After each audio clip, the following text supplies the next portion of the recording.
Nous sommes au MUMAPS, à Sainte-Croix. Ma série Murmures mécaniques y est exposée du 22 novembre 2025 au 22 mars 2026. Vous pourrez y découvrir 4 de mes automates. Alors, je m'appelle Diane Esselborn, je suis la directrice du MUMAPS, qui est un musée dont le nom complet est le Musée de la mécanique d'art et du patrimoine de Sainte-Croix, qui a ouvert le 1er juin 2024, donc c'est un musée assez jeune, qui a 2 thématiques principales qui sont traitées dans ses murs. C'est le patrimoine local de la région de Sainte-Croix et la mécanique d'art qui ouvre les frontières et qui traite donc de tous les arts mécaniques qui mêlent mécanique de précision et contexte artistique.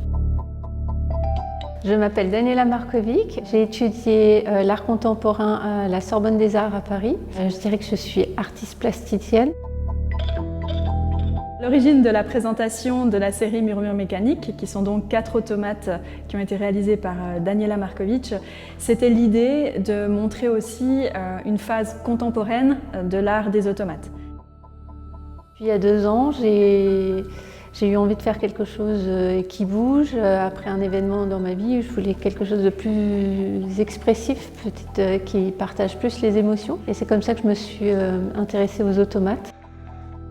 Au sein du musée, on a déjà des automates anciens qui sont présentés, plutôt 18e, 19e. On a aussi des réalisations plus contemporaines de l'automatier de Sainte-Croix qui est François Junot. Je voulais quelque chose qui bouge, qui respire, même si c'était mécanique, que je puisse transmettre plus d'émotions que peut-être la peinture qui est figée ne peut pas transmettre aussi facilement. Alors que c'est des automates, que c'est mécanique, que c'est froid, finalement ça peut parler d'émotions humaines et de l'humanité en général.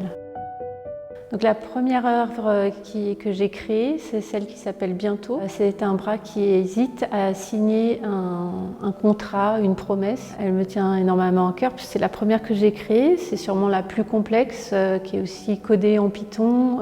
C'est là où je me suis aussi intéressée à tout ce qui était répétition.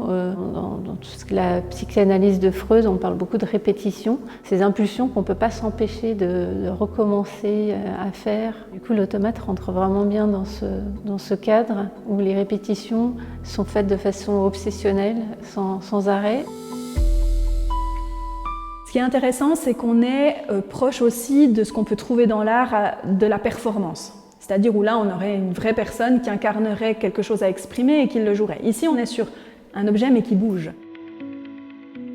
Ensuite, j'ai travaillé sur un autre automate où j'incorpore aussi ma main. Donc, ce qui est assez important dans ces automates, c'est qu'il y a la main de mon ex-compagnon et aussi ma propre main, ce qui rend ces œuvres très intimes pour moi en fait. Alors, ce qui est très intéressant avec la série Murmures mécaniques, c'est qu'on a l'appropriation par une artiste plasticienne qui n'est pas forcément de ce monde de la mécanique, de l'électronique et des automates, qui va apporter son regard pour créer des œuvres mobiles.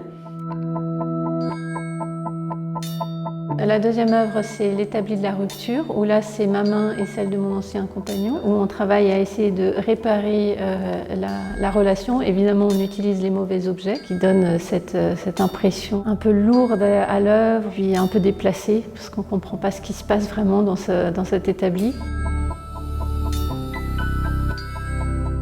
Encore Il bat, c'est une œuvre qui est immersive ici. J'ai recouvert toute la salle de papier froissé. Il y a le cœur qui pulse à la vitesse d'un battement de cœur humain. Puis ça montre la résilience, le fait que quoi qu'il arrive, on continue à vivre et on continue à avancer.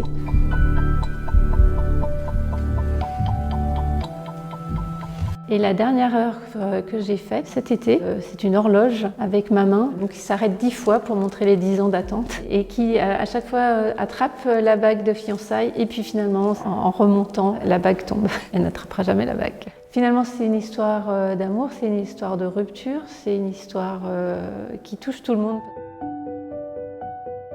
Aujourd'hui, je pense qu'on est aussi dans un monde où les frontières sont en train de petit à petit de s'effacer entre les personnes, entre les métiers, entre les langues. Et c'est vrai que la liberté que peuvent avoir aujourd'hui des artistes de se dire « je suis légitime, je peux aller toucher à ces métiers qui étaient très fermés » par les connaissances techniques qu'on devait avoir pour les atteindre. C'est très intéressant et puis ça va laisser un champ des possibles beaucoup plus large dans l'expression de l'art ou de ce qu'on veut faire vivre aux spectateurs d'un point de vue émotionnel.